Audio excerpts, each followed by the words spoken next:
देवसुतं देवं कंसचाणूरमर्दनं देवकी परमानन्दं कृष्णं वन्दे जगद्गुरु। गुरुर्ब्रह्मा गुरुर्विष्णु गुरुर्देवो महेश्वर साक्षात् परब्रह्म तस्मै श्री गुरुवे नमः। नारायणं नमस्कृत्यं नरं चैव नरोत्तमं देवीं सरस्वतीं व्यासं ततो जयमुदीरये ततो जयमुदीरये।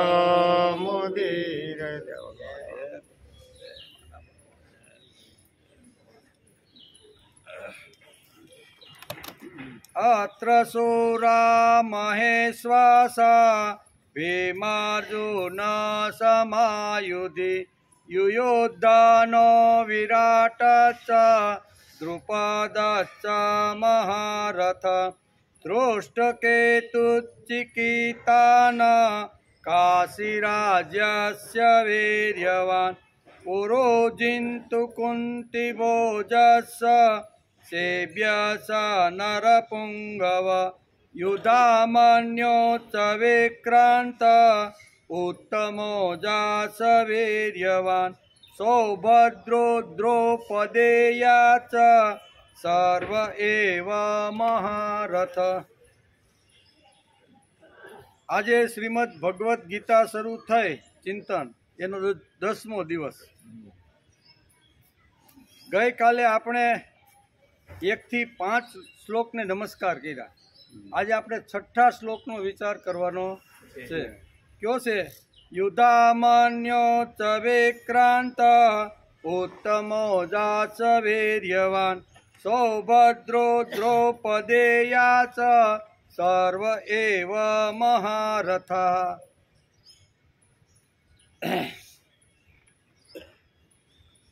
શ્રીમદ ભગવદ્ ગીતા આપણું ઘડતર કરે છે।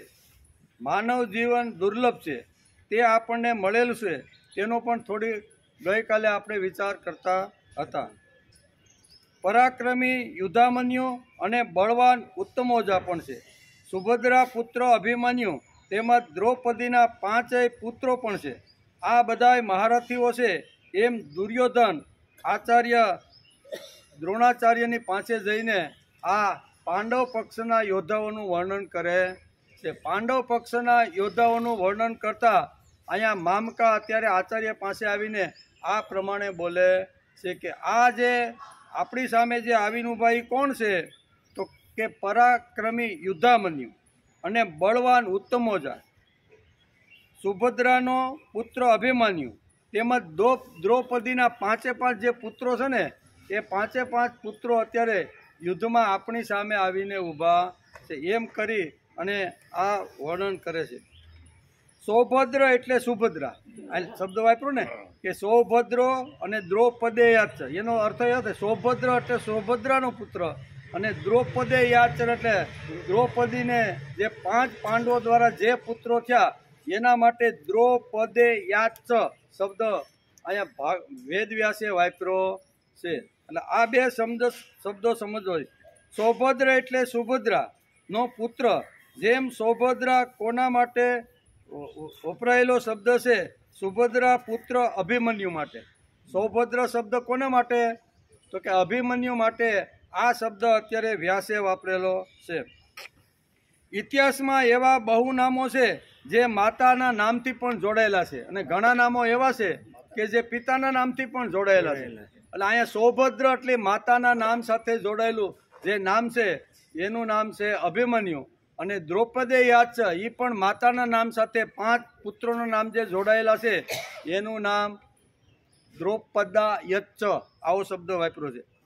સમજો એટલે કે વાસુદેવ એક નામ છે, એક કૃષ્ણનું નામ છે, તે નામ કોના ઉપરથી આવ્યું? તો કે વસુદેવ ઉપરથી।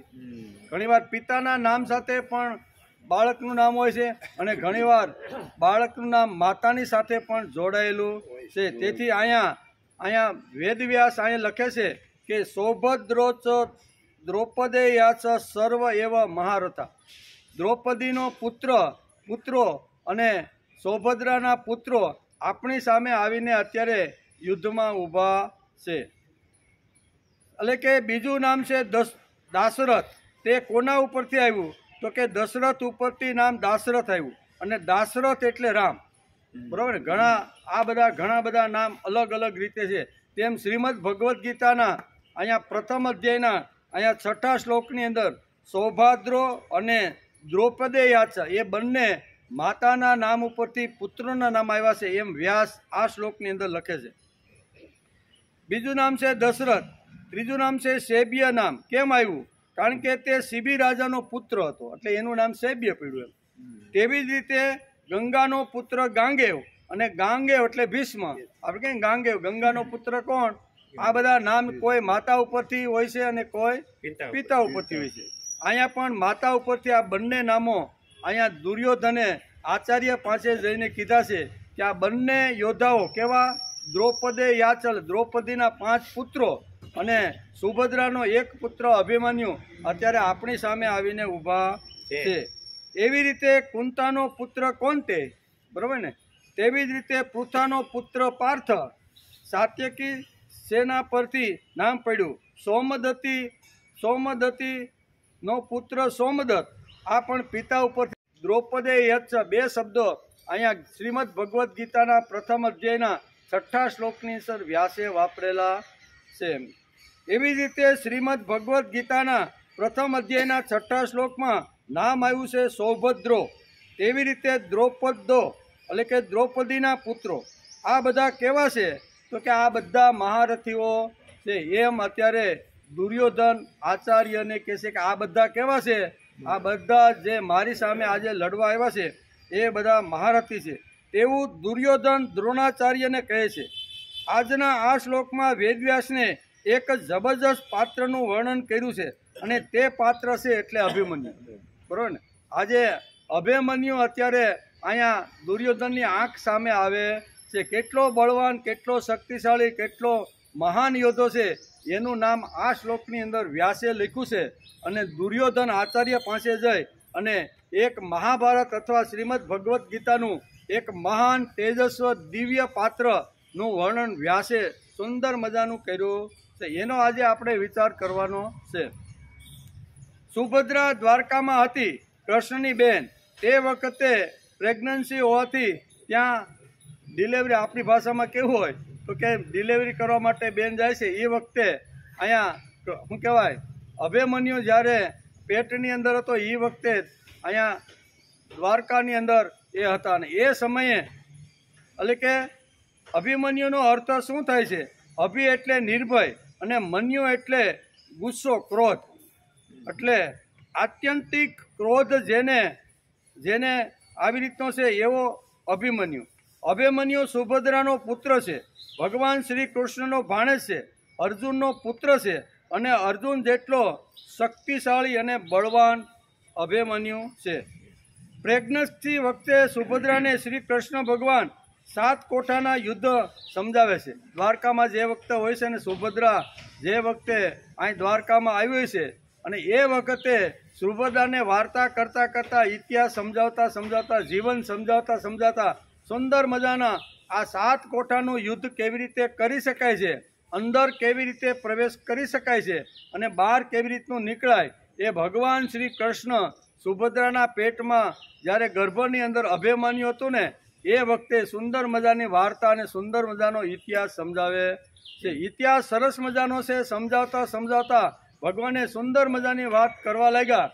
પણ થોડો સમય થયો તો સુભદ્રાને ઊંઘ આવી ગઈ. એટલે અંદર પ્રવેશ કરવાનું જે ગર્ભની અંદર જે અભિમન્યુ શીખ્યું હતું ને એ માતાના ગર્ભમાંથીને જ આ કોઠાનું યુદ્ધ એણે અંદર પ્રવેશ કરી અને અંદર પ્રવેશ કર્યા પછી યોદ્ધાઓ સાથે કેવી રીતનું લડવાનું ને એ બધું ભગવાન કૃષ્ણના મુખમાંથી અહીંયા ગર્ભાવસ્થામાં અભિમન્યુએ શીખેલું હતું. કૃષ્ણ ભગવાન તો આ વાત તો ચાલુ જ રાખે છે પણ અહીંયા સુભદ્રા એકદમ ઊંઘી જાય છે. એટલે ઊંઘની અંદર આ બહાર નીકળવાનું જે જ્ઞાન હતું ને એ જ્ઞાન અભિમન્યુને મળ્યું નથી. એટલે અભિમન્યુનો જન્મ કેવી રીતનો થયો, એને સપ્ત કોઠાની અંદર જતા કેવી રીતનું આવ્યું એનું વર્ણન વ્યાસે કર્યું છે.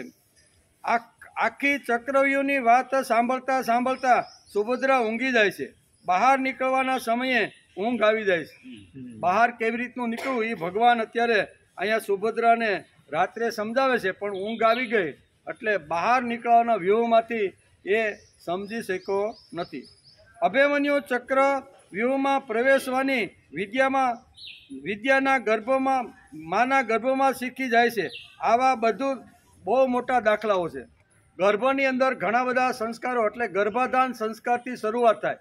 જે વખતે બાળક સ્ત્રીના શરીરમાં પ્રથમવાર જ્યારે પ્રવેશ કરે છે ને ત્યાંથી એના સંસ્કારોની શરૂઆત થાય છે. એક એક સંસ્કાર કરતાં કરતાં આ 16 સંસ્કાર એની ઉપર કરવામાં આવે છે.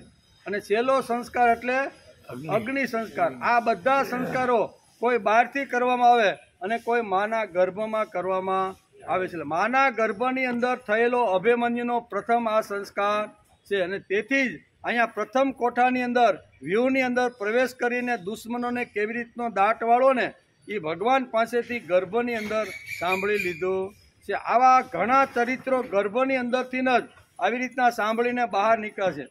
દાખલા તરીકે પ્રહલાદની માતા પણ જે વખતે આવી ગર્ભવતી હતી ને એ વખતે નારદના આશ્રમમાં હતી. તો નારદના આશ્રમમાં હોવાથી નારદે આ બધું બહુ સરસ મજાનું જ્ઞાન આપ્યું હતું બાળપણથી. તેથી જ આવા અસુરોને ત્યાં પણ આવો ભક્ત પ્રહલાદ જેવો બાળક જન્મે છે. એનું કારણ શું છે તો કે ગર્ભથી મળેલો સંસ્કાર છે. એટલે કે ગર્ભાધાન સંસ્કાર ખૂબ જ અગત્યનો છે. પણ જેમ જેમ દિવસો આવતા જાય છે, કળિયુગ આવતો જાય છે, એમાં સંસ્કારોનું નામ ધીમે ધીમે વિસરાતું જાય છે. જૂના કાળમાં આ બધા સંસ્કારો થતા હતા, બરોબર ને? આ બધા સંસ્કારો થાય ત્યારે માણસ પૂર્ણ ગણવામાં આવતો હતો. આવો સંસ્કાર એક અહીંયા અભિમન્યુ જે વખતે સુભદ્રાના ગર્ભમાં હતો એ વખતે આપેલો છે. અભિમન્યુ ચક્ર વ્યૂહમાં પ્રવેશવાની વિદ્યાના માના ગર્ભમાં જ શીખી જાય છે. આવા બહુ દાખલાઓ છે. ભારતીય સંસ્કૃતિમાં જન્મ પહેલાંના ઘણા સંસ્કારો હોય છે તે ઘણીવાર આપણા મગજમાં ઉતરતા નથી. ઘણીવાર એમ થાય ને ભણેલા હોય ને એ ખાસ એ કહેવાય એવમાં શું કરવાનું હોય, પણ આ બધા ખરેખર શાસ્ત્રનો જો આપણે અભ્યાસ કરીને તો આપણને ખબર પડે કે આ બધા સંસ્કારોની ખૂબ જ આવશ્યકતા છે. જેટલી બહારથી સંસ્કાર આપવાની જરૂરિયાત છે એટલી અંદર માના ગર્ભની અંદર પણ આવી રીતના સંસ્કારો હોય છે. ઘણા વર્ષો પહેલાંની વાત છે. એક શિક્ષક અને શિક્ષિકા બંને આવી રીતના વિદ્યાર્થીઓને સ્કૂલમાં ભણાવે, ગામમાં જ રહે એટલે સમય એને ઘણો મળે. અપડાઉન નહીં, ગામમાં જે ગામમાં અભ્યાસ કરાવતા હતા પતિ પત્ની એ ગામમાં પોતે જ ગામમાં રહે. અને એને ત્યાં પ્રથમ બાળક જે આવવાનું હતું ને એ પહેલાં સરકાર એને 3-4 મહિનાની છુટ્ટી આપે. ગવર્મેન્ટનો નિયમ છે કે નોકરી કરતી બેનને કહી જાય આવી રીતની હોય ને તો 2-3 મહિનાની છુટ્ટી એને મળી જતી. એટલે છૂટના દિવસોની અંદર એ 2-3 મહિના બાળક જન્મમાં એટલો અભ્યાસ કર્યો, એટલો શાસ્ત્રના ઊંડા અભ્યાસની અંદર એટલો અભ્યાસ કર્યો ને તો જે વખતે બાળક આવ્યું ને એ બાળકને અમે જોયેલું છે, અમે એને સંભાળ્યું છે એટલે અમને ખબર છે. એ એટલું તેજસ્વી, એટલું આવી રીતનું થયું અને એટલું જ નહીં, એ આ મિલિટરીનો મોટામાં મોટો ઓફિસર પણ બની ગયો. કેવો? આટલી બુદ્ધિ, ટોચની બુદ્ધિ. કોઈ પણ પ્રશ્ન ગમે ત્યારે ગમે રીતનું પેપર લખવાનો આવે, પરીક્ષાઓ આપવાની આવે ને તો એ છોકરાનો પહેલો નંબર જ આવતો હતો. તપાસ કરતાં ખબર પડી કે આ ગર્ભવતી જે વખતે સ્ત્રી હતી એ વખતે પાંડુરંગ શાસ્ત્રીના જે વાંગમય છે ને એનો ખૂબ મોટો ઊંડો અભ્યાસ કરેલો હતો. દરેક પુસ્તકો એ ઉપરાંત શાસ્ત્રના જે રામાયણ છે, ભાગવત છે એના 3 મહિના સુધી જબરદસ્ત અભ્યાસ કર્યો અને સતત એનો જ વિચાર કરતાં કરતાં આ બાળક આવી રીતનો તેજસ્વી નીકળ્યો. આજે પણ મિલિટરીમાંથી રિટાયર થઈ અને બેંગ્લોરમાં પાછી પ્રાઇવેટમાં મોટી સર્વિસમાં લાગી ગયો. એટલી ટોચની બુદ્ધિ. કોઈ પણ પ્રશ્ન પૂછો, બીજો બાળક થયો પણ બીજા બાળકને પણ આવી જ રીતનું. એટલે એને 2 દીકરાઓ અને 2 આવી રીતના આપણી હયાતીમાં અત્યારે આપણે જોઈ શકીએ છીએ કે ગર્ભાધાન વખતે અંદર બાળક જે નાનાનું મોટું થાય છે એને જો અંદરથી સંસ્કાર આપવામાં આવે તો તેજસ્વી બાળક 100% જન્મે. પણ આજે શું થાય છે, એક બાજુ રોટલી વણાતી હોય, એક બાજુ સામે ટીવી હાલતું હોય, અને બેન ગર્ભવતી હોય અને ફિલ્મના ગાણા ગાતા હોય. કેવા એવી સિરિયલ જોતી હોય કે એ સિરિયલ એવી રીતની જોવે તો પછી શું થાય, એ સિરિયલની અસર એ ગર્ભાધાન ઉપર પડે અને પછી કહે આ છોકરો અમારો બગડ્યો, હારો છોકરો બરોબર હારો નીકળ્યો નહીં. પણ નીકળે ક્યાંથી કે ગર્ભાધાન વખતે જ એણે આવી રીતનું ગંદુ અને ન જોવાય એવું જોઈ ને એવું સાંભળી અને એણે આવી રીતના દિવસો પસાર કર્યા હોય છે. તેથી અહીંયા કહે છે કે સુભદ્રાના પેટની અંદર જે વખતે અભિમન્યુ હતો ને એ વખતે કૃષ્ણ ભગવાને સુંદર મજાના સારા સંસ્કારો અને આવી રીતની વિદ્યા આપવાનું ખૂબ જ એણે જબરજસ્ત પ્રયત્ન કર્યો છે. અને એને હિસાબે અભિમન્યુની અંદર આ બધા ગુણો આવ્યા છે. અભિમન્યુ કુરુક્ષેત્રના યુદ્ધમાં ઉભેલો છે. તેથી દુર્યોધન અભિમન્યુને જોઈને જ બોલે છે કે સૌભદ્રોત્સવ. શું કહે છે? અભિમન્યુને જોઈ અને દ્રૌપદીના 5 પુત્રોને જોઈને અહીંયા રાજા દુર્યોધન બોલે છે સૌભદ્રો દ્રૌપદેયા ચ સર્વ એવ મહારથ. આ કોઈ સામાન્ય યોદ્ધાઓ નથી, આ બધા મહારથીઓ છે. અને આ મહારથી યોદ્ધાઓને તમે જોઈ લ્યો કે આ કેટલા બળવાન છે. એમ અત્યારે કહે છે. અભિમન્યુ યુદ્ધમાં ઉભેલો છે. 13મો દિવસ હતો. કેટલામો? 13મો દિવસ હતો. અભિમન્યુ યુદ્ધમાં ઉભેલો છે. અહીંયા આપણું શાસ્ત્ર અથવા મહાભારત એમ કહે છે કે અભિમન્યુ જે વખતે જન્મો એ વખતે 3 દિવસ માતા પિતા એટલે કે અહીંયા શું કહેવાય અર્જુન અને સુભદ્રાની સાથે 3 વર્ષ થયો છે. બાકીના 13 વર્ષ એણે ક્યાં ગાળ્યા? દ્વારકાની અંદર ભગવાન કૃષ્ણની પાસે 13 વર્ષ ગાળ્યા. આમ કરીને લગ્ન થયા પછી 16મા જ વર્ષે એ યુદ્ધના મેદાનમાં ઊભો છે. વિચાર તો કરો કે 13 વર્ષ મામાને ત્યાં ગાળ્યા. મામાએ ખૂબ જ ઘડીને ઘાટ ઘડીને એવો રીતનો બનાવી દીધો. બલરામે પણ એને સુંદર મજાનું ધનુષ્ય આપીને બળવાન બનાવવાનો પ્રયત્ન કર્યો છે. આ બધા સંસ્કારોની અસર અભિમન્યુ ઉપર થઈ છે. એટલે કે અભિમન્યુ યુદ્ધમાં ઉભેલો છે. તે 13મો દિવસ હતો. તે વખતે પાંડવોને ચક્રવ્યૂહની રચના દ્રોણાચાર્ય કરવામાં આવે છે. બરોબર ને? આ પ્રસંગ મહાભારતની અંદર વેદવ્યાસે બહુ સરસ રીતે લખ્યો છે. ગીતાની અંદર અહીંયા સૌભદ્ર એટલે અભિમન્યુનું વર્ણન અત્યારે કોણ કરે છે? મામકા. કોની પાસે જઈને કરે છે? આચાર્ય પાસે. કે આચાર્ય પાસે જઈને અહીંયા મામકા કહે છે કે આવા વીર યોદ્ધાઓ જેમની પાસે 10-10 હજારનું આવું સૈન્યનું બળ છે ને એવા વીર યોદ્ધાઓ આપણી સામે આવીને ઊભા છે. એવા એક અભિમન્યુ છે. અને આપણે બધાને ખબર છે કે મહાભારતની અંદર જે વખતે વારંવાર દુર્યોધન પક્ષનો પરાજય થતો હતો ત્યારે વારંવાર ગુસ્સે થતો હતો. કોઈ વખત દ્રોણાચાર્ય ઉપર ગુસ્સે થાય અને કોઈ ઉપર પિતામહ ભીષ્મ કે આટલા દિવસ હોઈ ગયા છતાંય એક પણ પાંડવને તમે મારી શક્યા નથી. અને એવા ઘણા બધા પ્રયત્ન દ્રોણાચાર્ય કરે છે. પણ એ જ્યારે મારવાનો સમય આવે અથવા લડવાનો સમય આવે ત્યારે તો સૂર્ય અસ્ત થઈ ગયો, લડાઈ બંધ થાય છે. અને એવો જ એક પ્રસંગ મહાભારતની અંદર વ્યાસે લખ્યો છે. એક દિવસ કર્ણના હાથની અંદર આવી રીતનો અર્જુન આવી ગયો અને અર્જુન મરવાની તૈયારી હતી. પણ અહીંયા બાણ કર્ણે ચડાવ્યું અને સૂર્ય સામે જોયું. એ કહેવાય નિયમ પ્રમાણે સૂર્ય અસ્ત થાય એ પછી લડાઈ કરવાની. બાણને પાછું ભાથામાં મૂકી દીધું. અને રાત્રે દુર્યોધન કર્ણ ઉપર ધુઆપુઆ થાય છે. એ કે હાથમાં આવેલો કોળિયો એ કે નિયમોની એસી તેસી. કોણ કે છે? દુર્યોધન. એ કે પણ મેં પિતામહ ભીષ્મે જે નિયમો બનાવ્યા છે ને એ નિયમો પર હાલવા માટે તે આમ કર્ણ કહેતો એમ. એટલે કે એણે એક નિયમ એવો બનાવ્યો હતો કે સૂર્ય અસ્ત થાય તો એ પછી કોઈએ લડવાનું નહીં. પછી મિત્રતારીનો સંબંધ બાંધી અને પછી સાથે હરવા ફરવાનું. ક્રિકેટમાં એવું જ હોય ને, ક્રિકેટની મેચ રમાતી હોય ને એ બધા એક જ હોટલમાં ઉતરા હોય. પણ મેદાનમાં આવે ત્યારે એકાબીજા દુશ્મન હોય કે નહીં, કે આપણને એમ થાય કે આપણે આ મેદાનમાં આપણે જીત મેળવવાની છે. એમ કરીને બધી શક્તિ આવી રીતના ક્રિકેટરના જે રમતવીરો છે એ બધા વાપરતા હોય છે. પણ જેવી રમત પૂરી થઈ જાય, હાર જીત નક્કી થઈ ગયું અને હોટલમાં આવ્યો પછી શું કરે? એકાબીજા મળે કે નહીં? મળે. તમે જોયો આ બધા એકાબીજા મળતા હોય, આમ છે તેમ છે.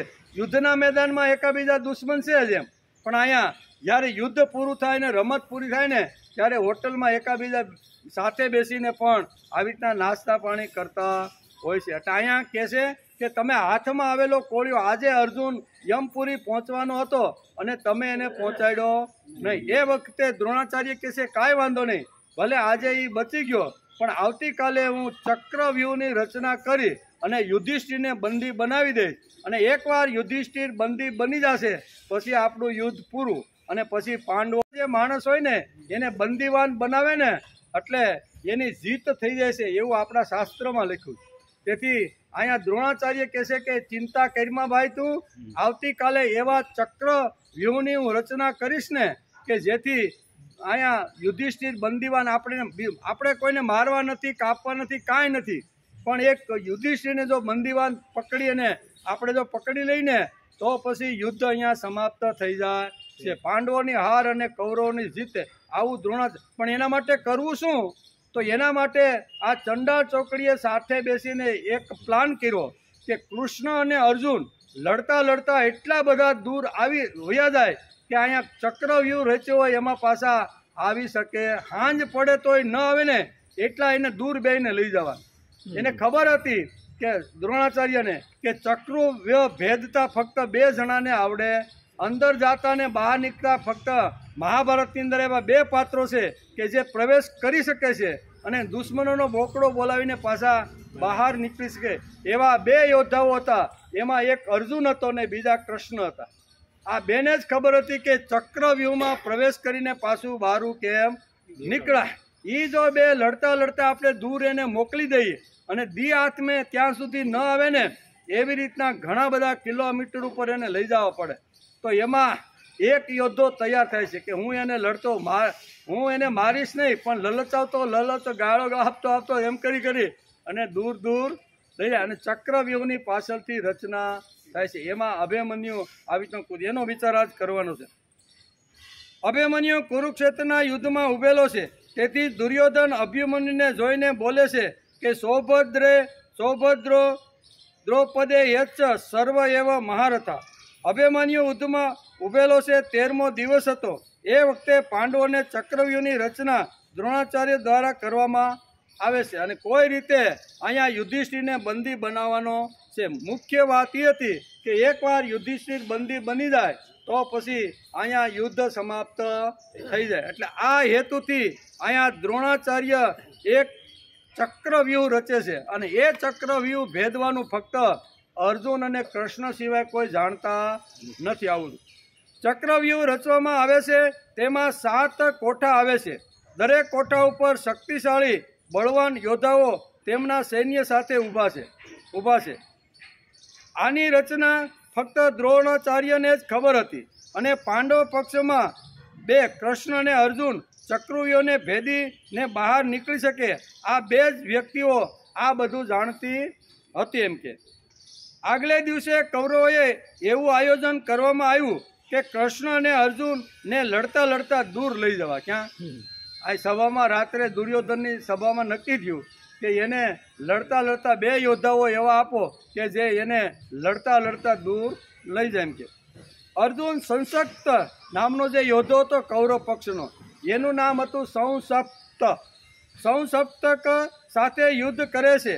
મહાભારતના યુદ્ધમાં પાંડવો જીતે તો જ પ્રભુનિષ્ઠ સમાજ તૈયાર થાય, નહીં તો અશાંતિ અને અરાજકતાના વમળમાં સમાજ ફસાતો જાય. આ યુદ્ધ જે હતું ને એ 2 ધર્મ વચ્ચેનું યુદ્ધ હતું. ધર્મ અને અધર્મનું જો યુદ્ધ હોય તો અર્જુન કોઈ પાછી પાની કરે ને અધર્મને ખલાસ કરવો એ તો અર્જુનની પ્રતિજ્ઞા હતી. પણ આ 2 ધર્મ વચ્ચેનું યુદ્ધ હાલતું હતું. એક ક્ષત્રિય ધર્મ એને કહેતો હતો કે તારે લડવું જોઈએ, અને બીજો ગુરુનો ધર્મ એમ કહેતો હતો કે જેણે તને વિદ્યા શીખવાડી, જેણે તને ખોળામાં બેસાડી અને નાનાના મોટા આપીને આટલો મોટો કર્યો છે, એના સામે તું બાણ ચલાવે એ યોગ્ય. 2 ધર્મ, ક્યાં? એક ક્ષત્રિય ધર્મ અને એક ગુરુનો ધર્મ. દ્રોણાચાર્ય અને ભીષ્મ પિતામહ એની સામે આવે છે. એટલે આ 2 માંથી કયો ધર્મ મારે સ્વીકારવો? બરાબર ને? ક્ષત્રિય તરીકે સ્વીકારવો કે ગુરુ દ્રોણ ને મારો એટલે આ 2 ધર્મની વચ્ચે અત્યારે અર્જુન અટવાઈ ગયેલો છે. એટલે મહાભારતનું જે યુદ્ધ થયું ને એ અધર્મ અને ધર્મ વચ્ચેનું યુદ્ધ છે જ નહીં. બે ધર્મો, એમાંથી કયો ધર્મ અપનાવો એની વમળની અંદર અર્જુન પડી ગયો છે. અને તેથી બાણ મૂકીને પાછલી બેઠકી કહે છે કે હવે મારે લડવું નથી. પાંડવોના પક્ષમાં જે થવું હોય થાય. કૌરવ મને જો મારે ને તો હું મરવા માટે તૈયાર છું, પણ હું હાથમાં મારું ગાંડી ઉપાડીશ. બે ધર્મની અંદર વચ્ચે અટવાઈ ગયો. ધર્મ ને અધર્મ હોય તો અર્જુનને ખબર જ હોય કે ધર્મનું રક્ષણ કરવાનું છે અને અધર્મને ખલાસ કરવાનો છે, પણ બેયની વચ્ચે અટવાઈ ગયો છે. જેમ યુવાન દીકરો પરણીને આપણી ઘેરે આવે, બરાબર ને, પરણીને આપણી ઘેરે આવે અને 2-3 મહિના થઈ ગયા હોય, નવી વહુ આવેલી હોય, એટલે ઘણીવાર અંદર કુવાતી હોય કે 2-3 મહિનાથી આ મને લઈ આવ્યો છે, પણ હજી મને ક્યાંય ફિલ્મ જો કે ફરવા ક્યાંય લઈ ગયો નથી. આવતા રવિવારે વાત, એટલે અઠવાડિયું અગાઉ કે જમતા જમતા કહે છે કે આવતા રવિવારે તમારે મને ફિલ્મ જોવા માટે લઈ જવાનો છે. કે કાંઈ વાંધો નહીં, આપણે જશું, બીજું શું. અને બીજે દિવસે માં પણ રોટલી બનાવતી ટિફિન પૂરતી કહે છે કે દીકરા કેટલા સમયથી તું મને મંદિરે લઈ ગયો નથી, આવતા રવિવારે તું મને મંદિરે લઈ જા તો સારું. એ કે તો કે હા, હવે શું થયું, રવિવારનો એક જ દિવસ પત્ની એમ કહે છે ફિલ્મ જોવા જવું છે અને પુત્રની માતા એમ કહે છે કે મંદિરે જવું છે. એટલે માતા અને વહુની વચ્ચે આનો સેન્ડવિચ જેવો જીવન થઈ ગયું. કેવું સેન્ડવિચ આપણે ખાતા હોય ને, એ સેન્ડવિચ જેવી હાલત આ યુવાનની થાય. હવે જો પત્નીની સાથે 4 ફેરા અગ્નિની સાક્ષીએ બધી આવી રીતની પ્રતિજ્ઞાઓ લીધી અને હવે એને ન લઈ જાવ તો એને દુઃખ લાગે. અને જેણે મને 20-22 વર્ષનો ઉછેરીને મોટો કર્યો, બધું મારા માટે ખૂબ ઘસાણી છે, એણે પણ આજે મંદિરે જવાની માગણી કરી છે. એક જ સમયે એક જ દિવસે માગણી કરે બંને, તો શું થાય યુવાનની હાલત? એવી હાલત અર્જુનની અહીંયા થઈ ગઈ છે કે પિતામાં ભીષ્મ અને દ્રોણને મારું કે મારો ક્ષત્રિય ધર્મને આવી રીતનું કરું. આ બંને વચ્ચે અર્જુન જેમ થાય છે, જેમ યુવાનની હાલત કેવી થાય? પત્નીનું જો માને તો બાને દુઃખ લાગે, અને બાનું જો માને તો પત્ની કે પૌણું કરતો કેદુનો આવ્યો તો ને હવે નો થાય, બહુ જ થાય. જો અમારા આવું બહુ જ થાય. તો એવી સ્થિતિ અહીંયા અત્યારે છે. તેથી અહીંયા મહાભારતને સમજવાનો આપણે પ્રયત્ન કરી શીખી. સૌભદ્રે યાચ, અહીંયા કહે છે ને કે ઉત્તમો જાસ વીર્યવાન સૌભદ્રો દ્રૌપદે યાસ સર્વ એવા મહારથ. આવી રીતના બંને યોદ્ધાઓનું એક છે. અને અહીંયા ચક્રવ્યૂહ તૈયાર થઈ ગયો છે અને એમાં અર્જુન અને ભગવાન કૃષ્ણને લડતા દૂર લઈ જવા માટે સંશક્ત નામનો યોદ્ધો તૈયાર થઈ ગયો છે. અને એની સામે આવીને ઊભો છે અને ન કહેવાના શબ્દો કહે છે કે તું કાયર છો ને મને મારતો નથી, આમ તેમ એમ કરીને અર્જુન અને કૃષ્ણને દૂર સુધી લઈ જવાનો પ્રયત્ન કરે છે. અર્જુન સંશક્ત સાથે યુદ્ધ કરે છે. મહાભારતના યુદ્ધમાં પાંડવો જીતે તો જ પ્રભુનિષ્ઠા સમાજ તૈયાર થાય, નહીં તો અશાંતિ અને અરાજકતાના વમળમાં સમાજ ફસાતો જાય છે. સામાજિક દ્રષ્ટિએ આ યુદ્ધમાં પાંડવોનું જીતવું ખૂબ જ આવશ્યક હતું. આ યુદ્ધની અંદર પાંડવોનું જીતવું ખૂબ જ આવશ્યક હતું. આ ધર્મ યુદ્ધમાં એક પ્રસંગે સુરવીર અર્જુન સંશક્ત સાથે યુદ્ધ કરતો કુરુક્ષેત્રના મેદાનમાંથી દૂર નીકળી જાય છે. એમ કે 13મા દિવસે દ્રોણાચાર્ય ચક્રવ્યૂહ ગોઠવો. યુધિષ્ઠિરને બંદીવાન બનાવવાનો કૌરવ દ્રોણાચાર્યને પેત્રો રેચ્યો અને અર્જુન દૂર નીકળી ગયો. પેત્રો કોને રેચ્યો?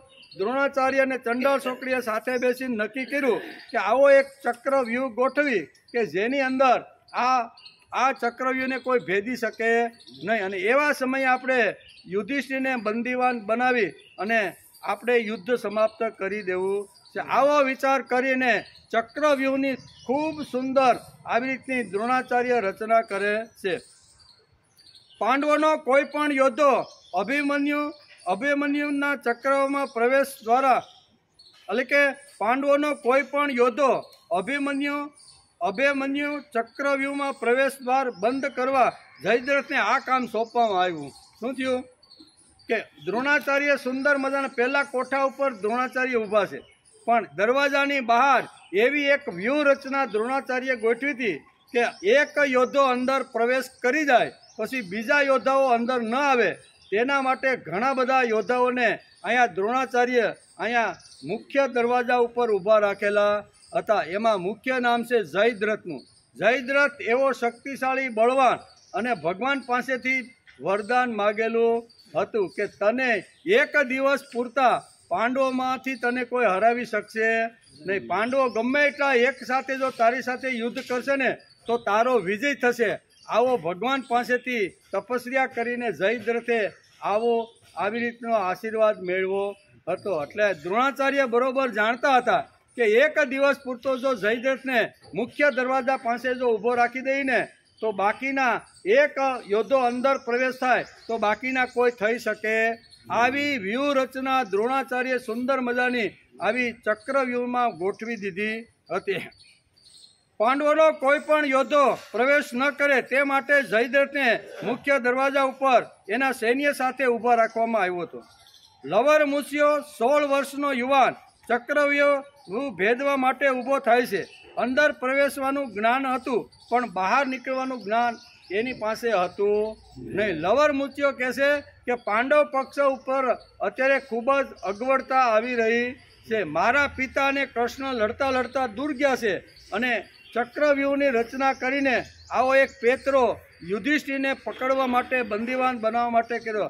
આમ 16 વર્ષનો લવર મુસ્યો યુવાન વિચાર કરે છે કે હવે શું કરવાનું. આખા પાંડવ પક્ષના બધા યોદ્ધાઓ ભેગા થાય છે અને ભેગા થઈને વિચાર કરે છે કે હવે કરવાનું શું. અને ત્યારે લવર મુસ્યો ઊભો થઈને કહે છે તમારે ચિંતા કરવાનું કોઈ કારણ નથી. આ જે ચક્રવ્યૂહ જે ભેદવાનું જે જ્ઞાન છે ને એને મારા મામાએ મારા માતાના ગર્ભમાં હું જ્યારે હતો ને ત્યારે ચક્રવ્યૂહમાં કેવી રીતનું ભેદવાનું, એક એક કોઠા ઉપર જે યોદ્ધાઓ છે એને કેવી રીતના ખલાસ કરવાના, એને કેવી રીતના ભોંય ભેગા કરીને એના બાણ તોડી નાખવાના રથ, એ બધું જ મારા મામાએ હું જ્યારે ગર્ભમાં હતો ને ત્યારે મને શીખવેલું છે. તમારે કોઈ પ્રકારની ચિંતા કરવાની જરૂર નથી. આવો લવર મુસ્યો 16 વર્ષનો વિચાર કરો કે હજી તો વિરાટ નગરીની અંદર છેલ્લું વર્ષ હતું અને એની અંદર અભિમન્યુ સાથે ઉત્તરાના લગ્ન થયા અને 1 વર્ષ પછી પાછું યુદ્ધ આવ્યું. વિચાર તો કરો કે લગ્ન થયા પછી હજી તો ઘણું બધું પામવાનું, ઘણું બધું ભોગવાનું, ઘણું બધું મેળવવાનું, ઘણા બધા સુખો પ્રાપ્ત કરવાનો જે સમય છે એ સમયે યુદ્ધ સામે આવીને ઊભું રહ્યું છે. પણ વિચાર ન કરતા એ કૂદી પડવાનો એણે પ્રયત્ન કર્યો કે તમે ચિંતા કરો નહીં. એમ આવી રીતના પાંડવ પક્ષ બધા બેઠા હતા કે દ્રોણાચાર્ય આવી રીતનો વ્યૂહ રચ્યો તે શું કરવાનું. અને એ વખતે અહીંયા અભિમન્યુ કહે છે તમારે ચિંતા કરવાની કોઈ કારણ નથી. લવર મુસ્યો 16 વર્ષનો યુવાન ચક્રવ્યૂહ ભેદવા માટે ઊભો થાય છે. ચક્રવ્યૂહ ભેદવા માટે ઊભો થાય છે. અંદર પ્રવેશવાનું જ્ઞાન હતું, બહાર નીકળવાનું હતું. એને 100% ખબર હતી કે અંદર ગયા પછી હું જીવતો બહાર આવવાનો નથી, કારણ કે બહાર નીકળવાનું જ્ઞાન મને મારા મામા પાસેથી મળ્યું નથી. આપવા ગયા પણ મારી માતા ઊંઘી ગઈ, તેથી એ જ્ઞાન મને પ્રાપ્ત થયું નથી. હવે કયો 16 વર્ષનો યુવાન તાજો માજો પરણેલો હોય, હજી દુનિયા આખી જોવી અને સુખ સગવડતા ભોગવાની હોય, અને એવો યુવાન કોણ છે આ દુનિયામાં કે સામે ચાલીને એમ કહેશે કે આ કોઠાને ભેદીને હું મરવા માટે અંદર જાઉં છું. અંદર ગયા પછી હું જીવતો પાછો આવવાનો 100% અભિમન્યુને ખબર હતી અને પણ છતાંય એણે અંદર પ્રવેશ કરવાનો નિર્ણય કરી લીધો છે. શા માટે? કે વૈદિક સંસ્કૃતિને જો ટકાવવાની હોય ને તો 1 દિવસ સુધી આ યુદ્ધને મારે રોકી રાખવું પડે. જ્યાં સુધી સાંજ સુધીમાં મારા પિતાને કૃષ્ણ આ યુદ્ધના મેદાનમાં લડીને પાછા ન આવે ત્યાં સુધી મારે યુદ્ધને રોકવાનું છે. મારું જે થવું હોય તે થાય, પણ યુદ્ધને રોકવાની 1 દિવસ રોકવાની મારી અંદર તાકાત છે. 1 દિવસ જો રોકી દઉં ને તો બીજા દિવસે મારા પિતા ઘણું બધું કામ કરી નાખશે. મારું જે થવું હોય થાય. આવો વિચાર કરી અને યુધિષ્ઠિરની પાસે આવીને કહે છે કે મોટા બાપુજી તમારે મોટા કાકા યુધિષ્ઠિર પાસે જઈ કહે છે કે ચક્રવ્યૂહમાં મને પ્રવેશ કરતા આવડે છે, બહાર નીકળતા આવડતું.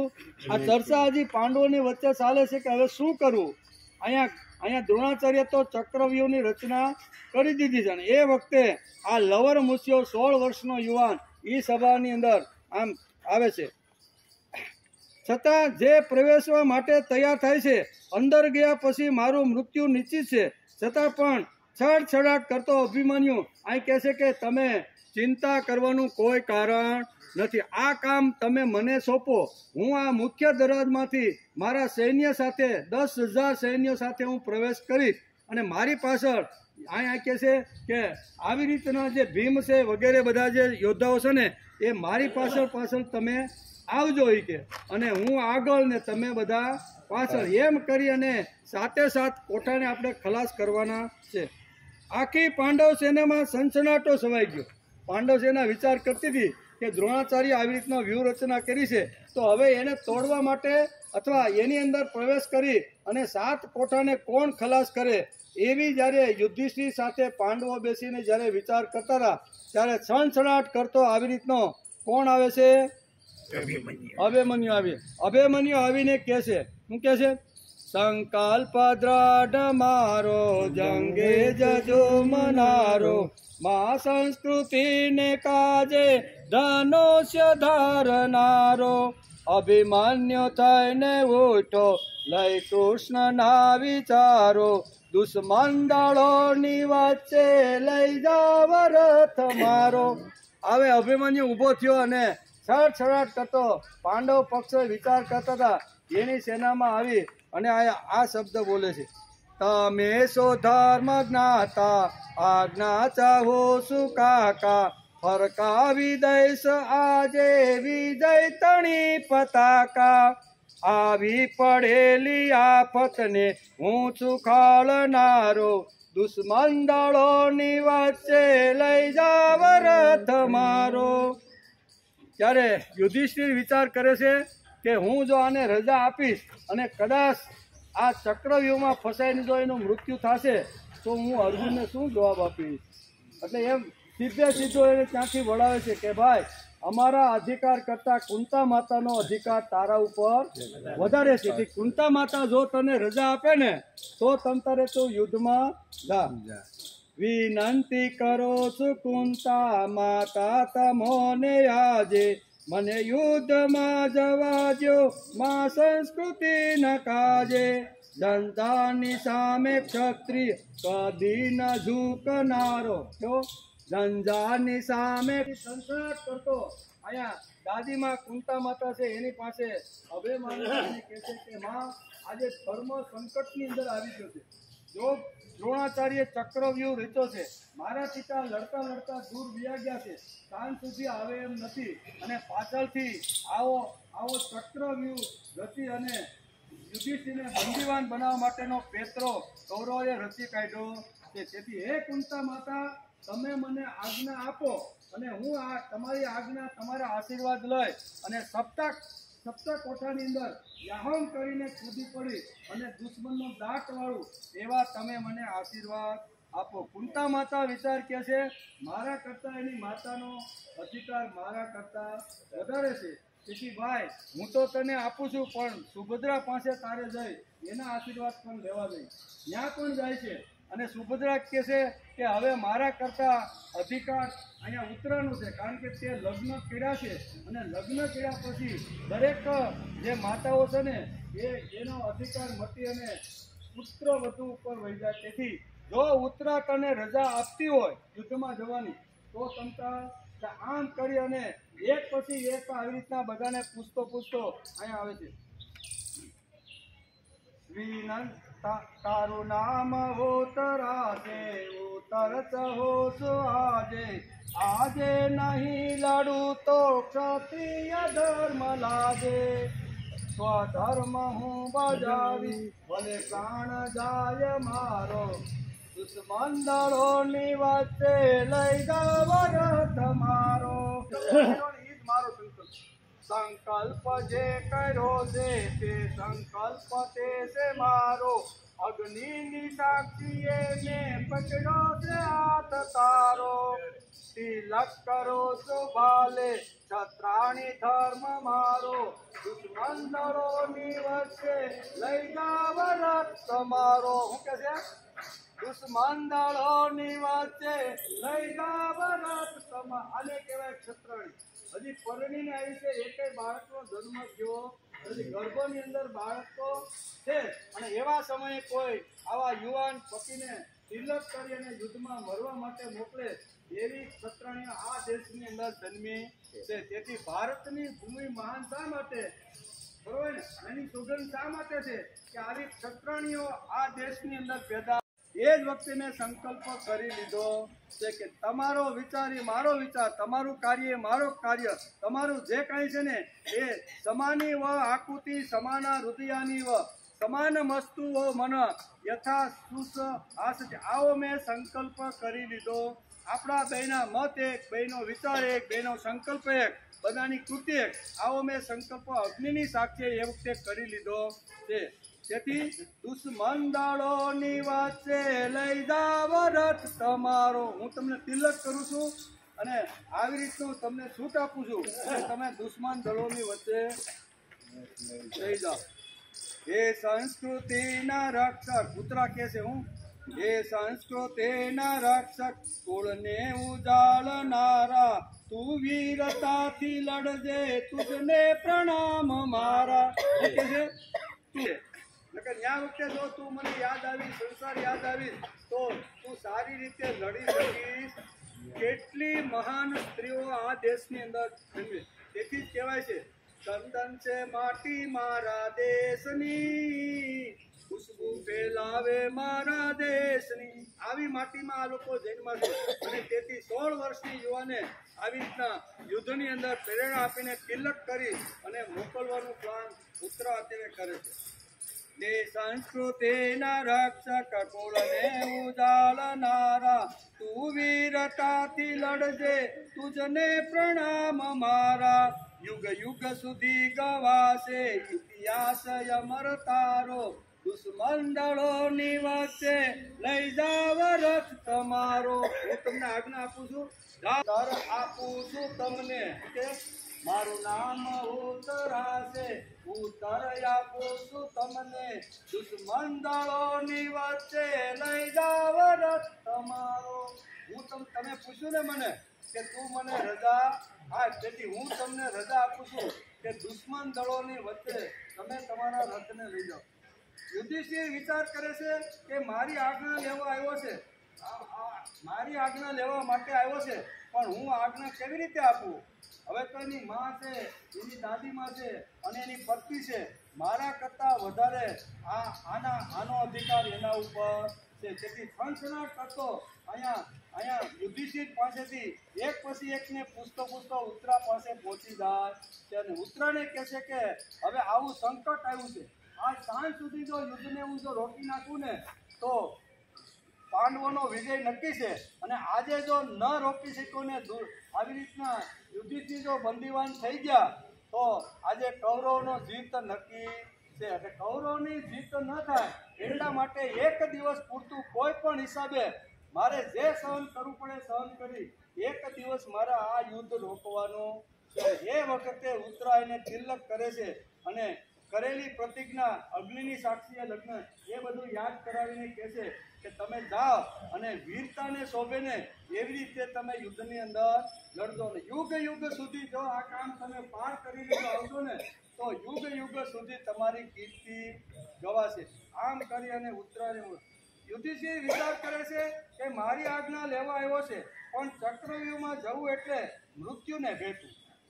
હું ચક્રવ્યૂહમાં જવાનું એટલે અર્જુનને શું જવાબ આપીશ? તેથી એક પછી એક આમ આગળ ધકેલતા જઈશ કે મારા કરતા દાદીમાનો, દાદીમા કરતા સુભદ્રાનો, સુભદ્રા કરતા ઉત્તરાનો અધિકાર તારા ઉપર. એ બધા જો તને રજા આપતા હોય તો તું પ્રેમથી યુદ્ધની અંદર જા. યુધિષ્ઠિર વિચાર કરે છે કે મારી આજ્ઞા લેવા આવ્યો છે, પણ ચક્રવ્યૂહમાં જવું એટલે મૃત્યુને ભેટવું. અર્જુનને હું શું જવાબ આપીશ?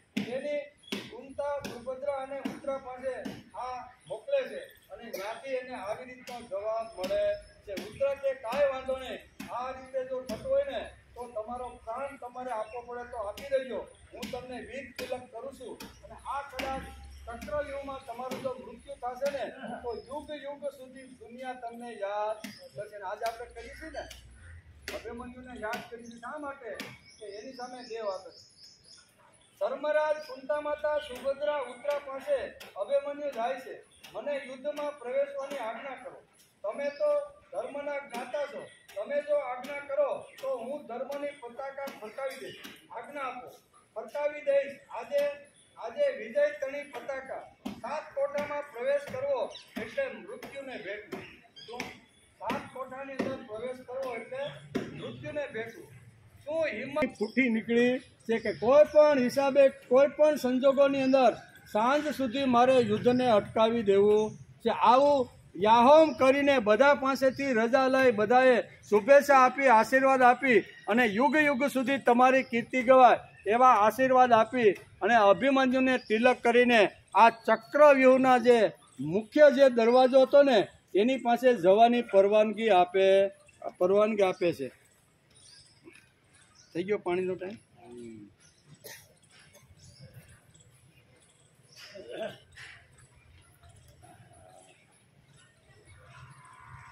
ગીતાનું મહાન એક તેજસ્વી અને દિવ્ય જે પાત્ર છે ને એ પાત્રનો ઉલ્લેખ અત્યારે દુર્યોધન આચાર્ય પાસે જઈને કરે છે.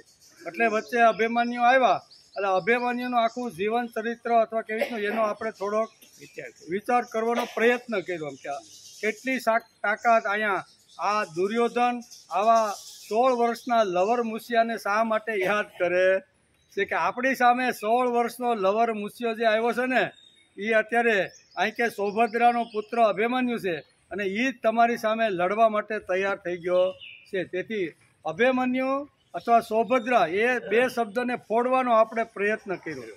આપણે પરમદી કહેતા હતા ને કે ભાઈ આ તો અણુયુગ છે, અણુને ફોડો તો એમાં એક મહાન દિવ્ય શક્તિ અંદરથી પેદા થાય. એમ કોઈ પણ શાસ્ત્રના જે શબ્દો હોય ને એ તો બધા ગુઢ ભાષાની અંદર ઘણું બધું લખેલું હોય છે. એને ફોડવું પડે કે એ શબ્દની અંદર કઈ તાકાત છે, એ શબ્દની અંદર એનું શું મહત્વ છે. એ શબ્દ અહીંયા બોલ્યો છે, વ્યાસે લખ્યો છે સૌભદ્રો.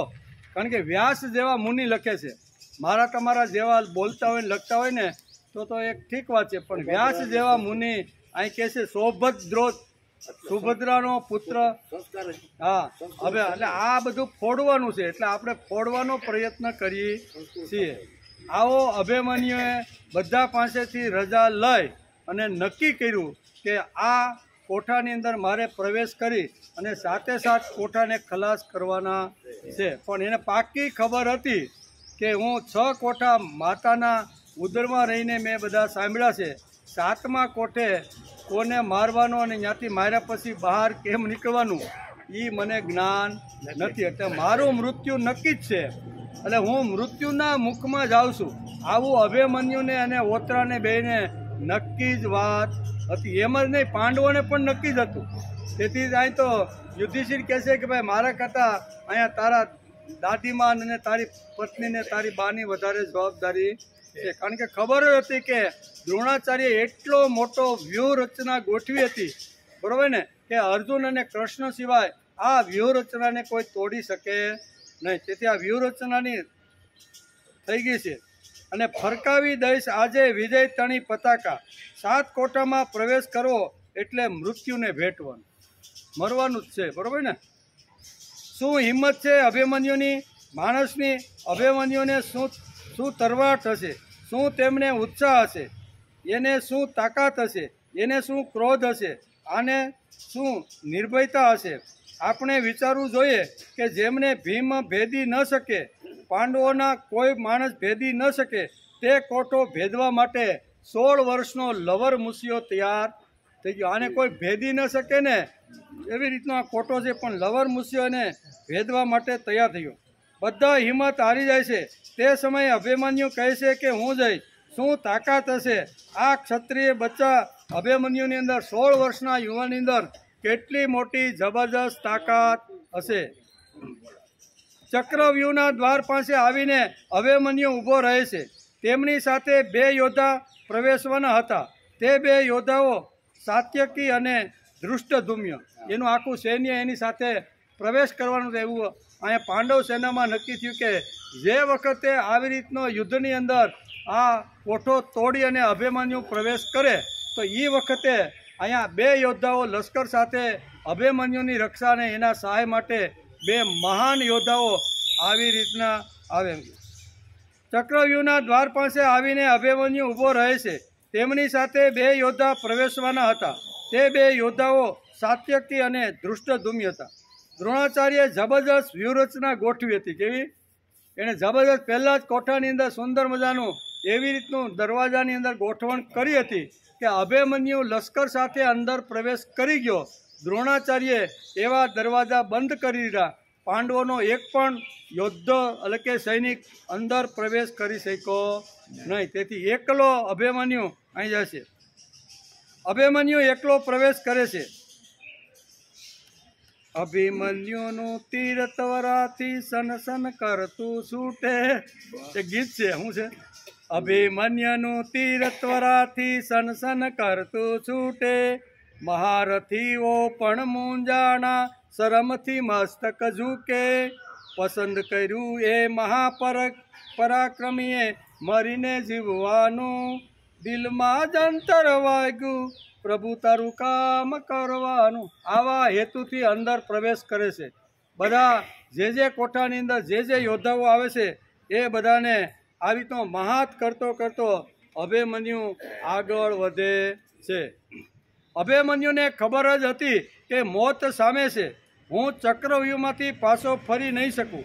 એને ખબર જ હતી પિતા અને મામા કૃષ્ણ પરત નહીં આવે ત્યાં સુધી હું આ યુદ્ધને રોકી શકીશ એટલી મને ખબર હતી. એમ આ યુદ્ધને કેટલો સમય? તો કે દિવસ આત્મે ત્યાં સુધી આ યુદ્ધને મારે રોકવાનું છે. આવતીકાલે તો મારા પિતાને આવી જશે ને પાછી મારું જે થવું હોય છે તે થાય. સાંજ સુધી જો આ યુદ્ધને હું જો રોકી દઉં ને તો પાંડવોની જીત 100% નિશ્ચિત છે. અને આ યુદ્ધની અંદર કદાચ હું વહેલો મૃત્યુ પામું અને યુધિષ્ઠિરને દ્રોણાચાર્ય જો બંદીવાન બનાવી દે તો આ યુદ્ધ આજે સમાપ્ત થઈ જાય અને યુદ્ધની અંદર કૌરવોની જીત નિશ્ચિત છે. એટલે મારે કૌરવોના હાથની અંદર આટલું મોટું ધર્મ રાજ્ય સ્થાપવા માટે જે ભગવાન આ પૃથ્વી ઉપર આવ્યા છે એ ધર્મ રાજ્યની સ્થાપના કરવા માટે મારે પણ હથિયાર બનીને એક દિવસ પૂરતું આ કામ મારે કરવું જોઈએ. ભલે મારા શરીરની આહુતિ આપવા પડે, આહુતિ આપીને પણ જો ધર્મ રાજ્યની સ્થાપના થતી હોય ને તો મારો જીવ આપવા માટે હું તૈયાર થઈ જાઉં. કયો 16 વર્ષનો દીકરો, કઈ માતા ને કઈ પત્ની પોતાના દીકરાને મોતના મોઢામાં મૂકે? આ ધરતીની માટી જ એવી છે. આ ધરતીની અંદર આવા મહાન યોદ્ધાઓ અને મહાન માતાઓ પેદા થઈ છે કે જે પોતાના પુત્રને વૈદિક સંસ્કૃતિના રક્ષણ માટે આખે ને આખો દીકરાને પોતાને સોંપવાનો પ્રયત્ન કરે છે. એના નામો ઇતિહાસના પાનામાં અમર થઈ ગયા છે. પિતા અને મામા કૃષ્ણ પરત નહીં આવે ત્યાં સુધી તો હું યુદ્ધને રોકી રાખીશ. એટલી તાકાત તો મારી અંદર છે જ. ત્યાં સુધી હું ધર્મના રથને હું અટકાવીશ. મારે બસ આટલું જ કરવાનું છે. વિચારીને 7 કોઠામાં પ્રવેશ કરે છે કે મારે બસ આટલું જ કરવાનું છે. મને ખબર હતી મર્યા સિવાય હું પાછો ફરવાનો નથી, પણ પિતા આવે ત્યાં સુધી રોકવાની તાકાત તો મારી અંદર છે. અભિમન્યુએ અસાધારણ બહાદુરીથી ચક્રવ્યૂહમાં મુખપટ ઉપર પ્રવેશ કર્યો અને ધનાધન શું કહેવાય સૈન્ય સાથે દરવાજાને તોડી અને આ અભિમન્યુ અંદર પ્રવેશ કર્યો. પણ ચક્રવ્યૂહ દ્રોણાચાર્ય એટલો મજબૂત, એટલો તાકાતવાર, એટલો બધો જબરજસ્ત કર્યો હતો ને કે જેવો અભિમન્યુ પ્રવેશ થયો તો તાત્કાલિક બધી વ્યવસ્થા કરીને એ દરવાજાને બંધ કરી દેવામાં આવ્યો. આ દરવાજાની અંદર ભીમ સાથે અનેક પ્રકારના યોદ્ધાઓ પ્રવેશ કરવાના હતા, પણ અહીંયા દ્રોણાચાર્ય એમને અટકાવી દીધા. એટલે અંદર પ્રવેશ બીજા લોકો કરી શક્યા નહીં. અભિમન્યુએ અસાધારણ બહાદુરથી ચક્રવ્યૂહના મુખપટ પર પ્રવેશ કર્યો. શત્રુ સૈન્યને મારતો મારતો વિખેરતો અંદર બેઠો.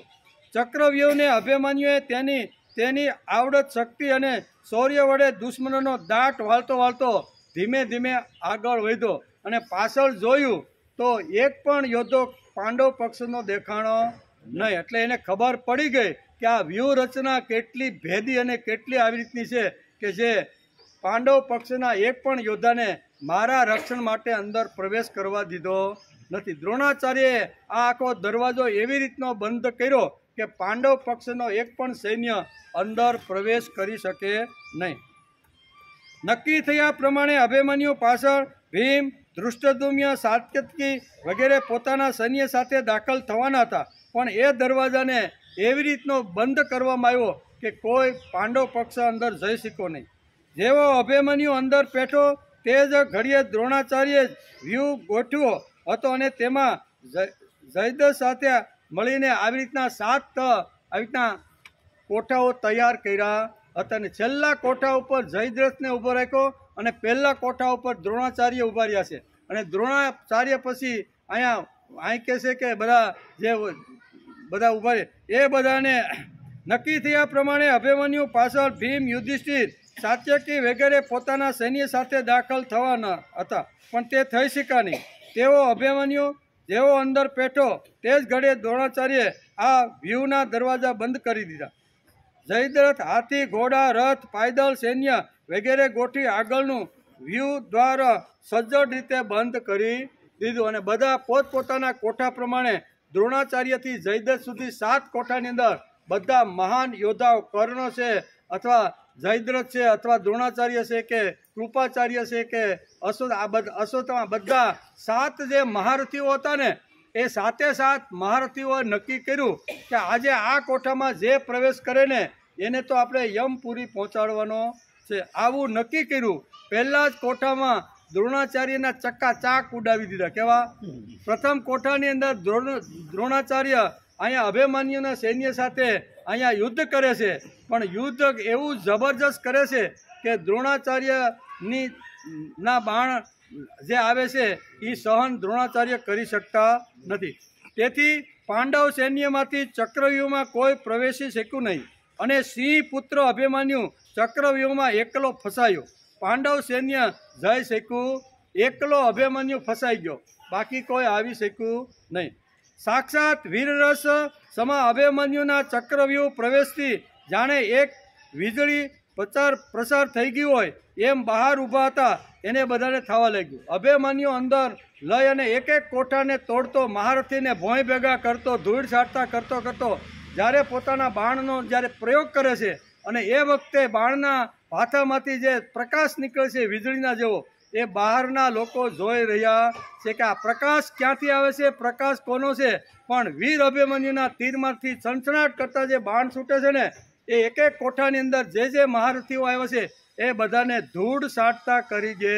એક પણ મહારથી વેદવ્યાસ લખે છે કે ચક્રવ્યૂહની અંદર એક પણ મહારથી અહીંયા અભિમન્યુની સામે ટકી શકતા નથી. એમ કે સાક્ષાત વીરરસ સમા અભિમન્યુના ચક્રવ્યૂહ પ્રવેશથી જાણે એક વીજળી પસાર થઈ ગઈ હોય એમ બહાર ઊભા રહેલા પાંડવ કરોને બધા અનુભવવા લાગ્યા. આટલો લડવૈયો આટલો હતો.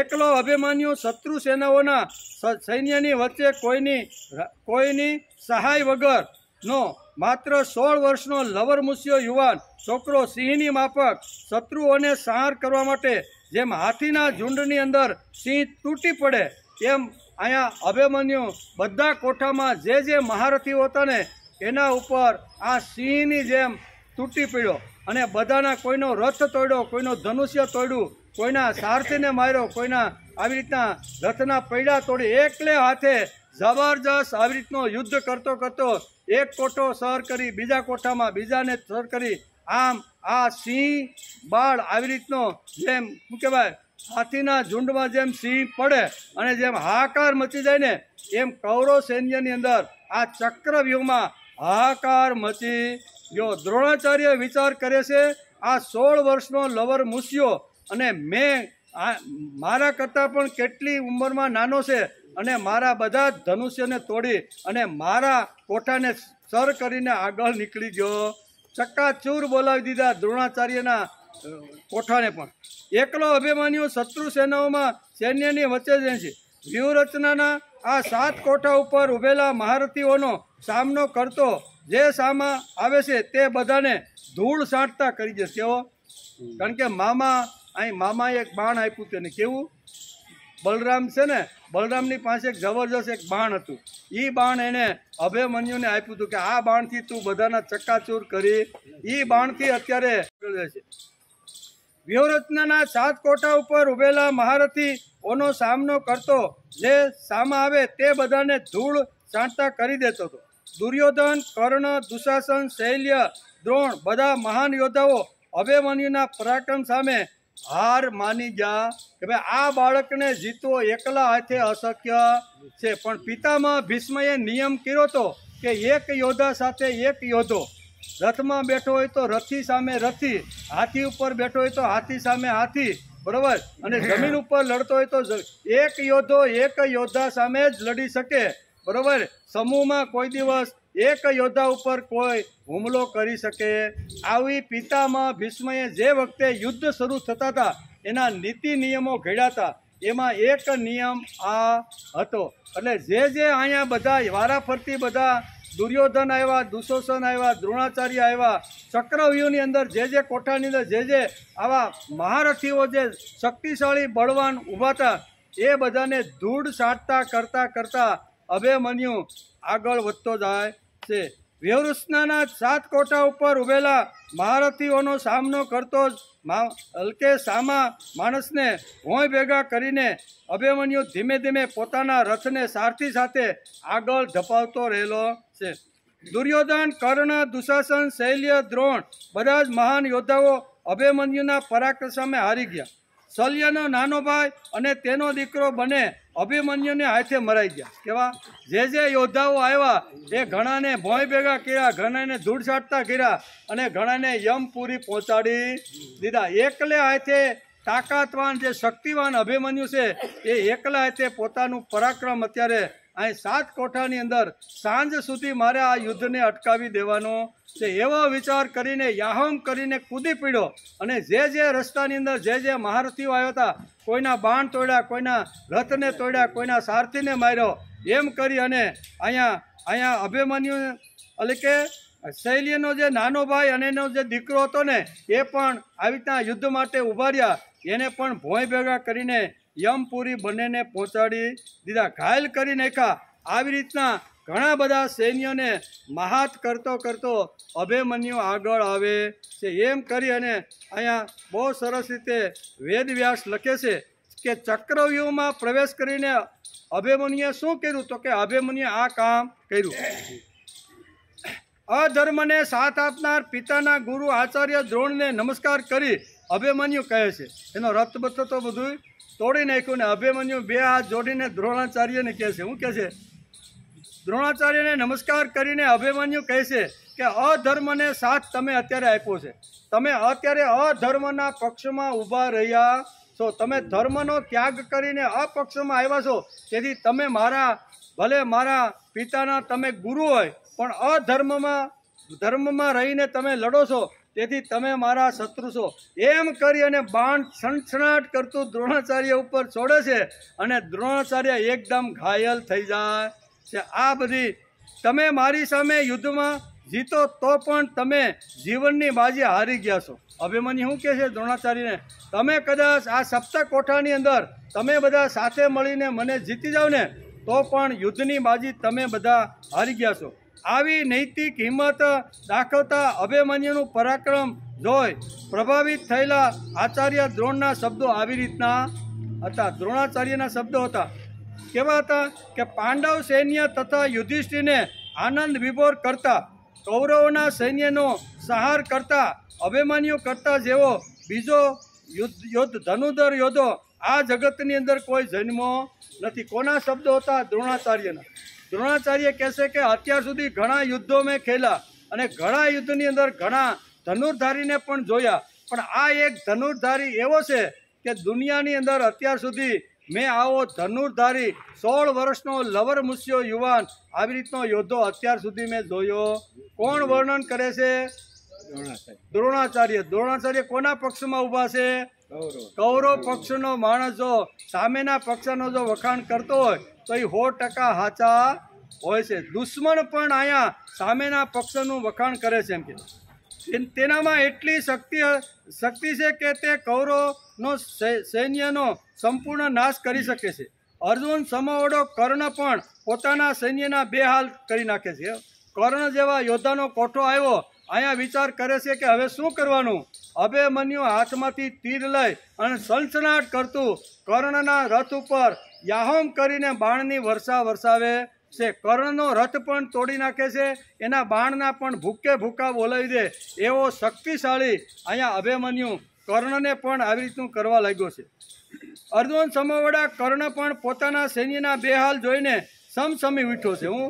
એનું સૈન્યને આખું કેટલા સૈન્યને ખલાસ કરી નાખ્યું. આ કર્ણ વિચાર કરે છે કે આટલો 16 વર્ષનો નાનો બાળક બરાબર મારા સૈન્યને ભોંય ભેગું કરી અને મારું પણ આવી રીતનું ઘણું બધું નુકસાન કરી નાખ્યું છે.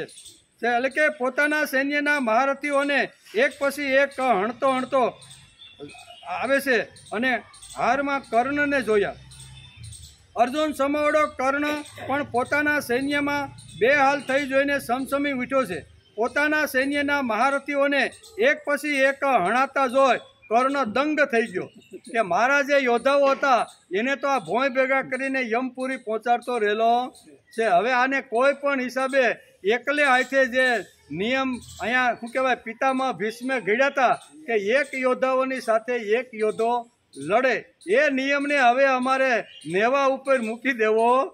કોણ કહે છે? કર્ણ વિચાર કરે છે કે એક યોદ્ધા સાથે એક યોદ્ધા લડવાનો જે નિયમ પિતામાં ભીષ્મે યુદ્ધ શરૂ કરતા પહેલાં જે કર્યો હતો ને એ હવે અમારે, કારણ કે આ એકલો બધાને મારતો આવે છે તો અમે સાંજ સુધી આની અમે ટકવાના નથી. અમારી કૌરવ સેના સાંજ સુધીમાં જો આ જીવતો રહ્યો ને તો સાંજ સુધીમાં અમારી છે. એટલે પિતામાં ભીષ્મે જે નિયમો ઘડ્યા હતા એ બધા નિયમો કૌરવોએ બાંધી અને પોટલું વાળીને ક્યાં મૂકી દીધા ને. શા માટે?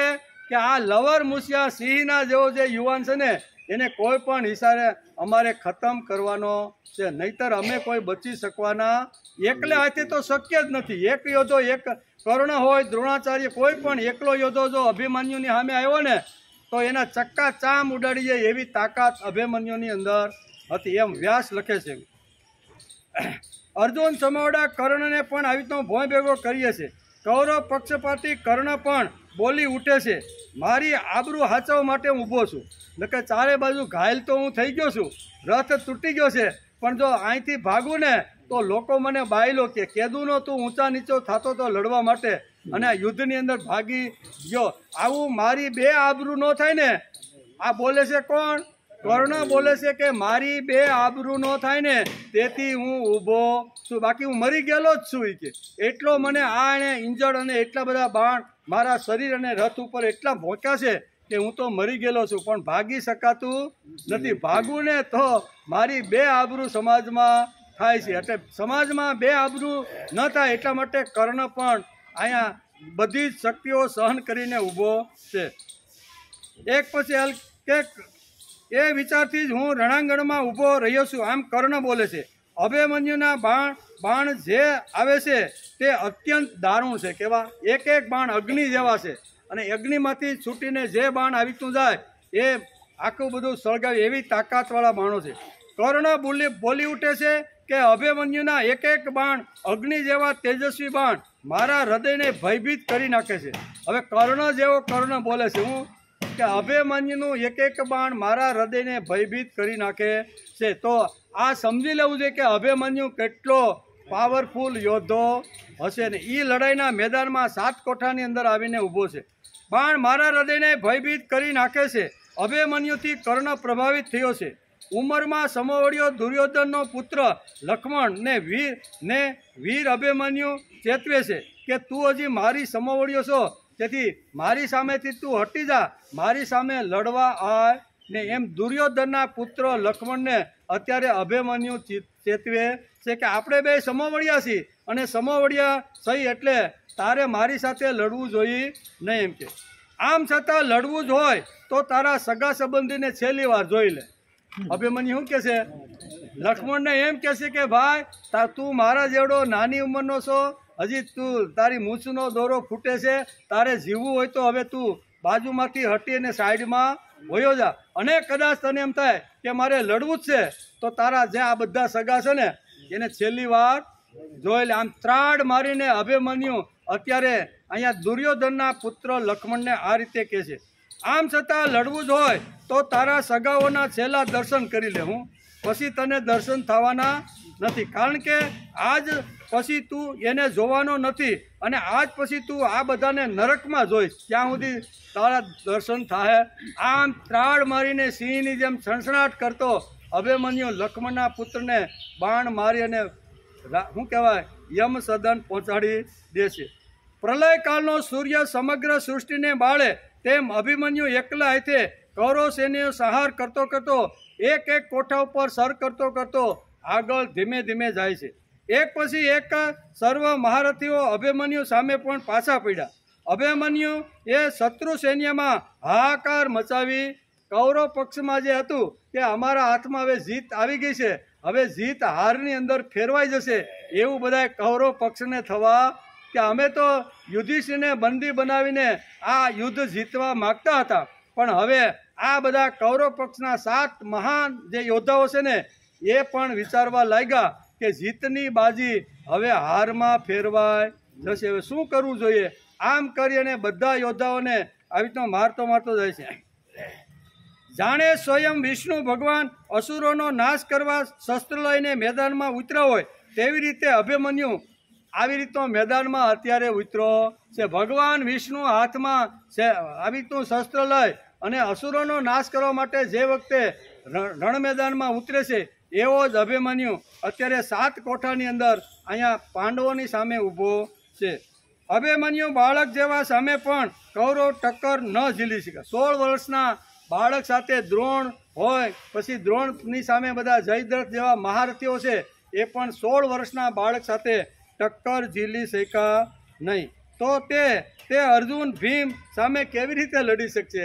હવે આવા નાના બાળક સામે જો પણ ટક્કર ઝીલી શક્યા ન હોય તો એ મોટા મોટા ભીમ અને અર્જુન જે વખતે લડાઈની અંદર ઊભા છે તો એની સામે ટક્કર કેવી રીતે ઝીલી શકાય છે. આવો આ 7 મહારથીઓ સાથે મળીને વિચાર કરવા લાગ્યા કે હવે આ છોકરાને કોઈ પણ રીતે મારવો જોઈએ. નહીં મારીએ ને તો સાંજ સુધીમાં આપણું બધું સૈન્ય આ એકલો 16 વર્ષનો લવર મૂસ્યો આપણા સૈન્યને ખલાસ કરી નાખશે. સૂર્યના કિરણોને પ્રસરતા કોઈ રોકી શકે.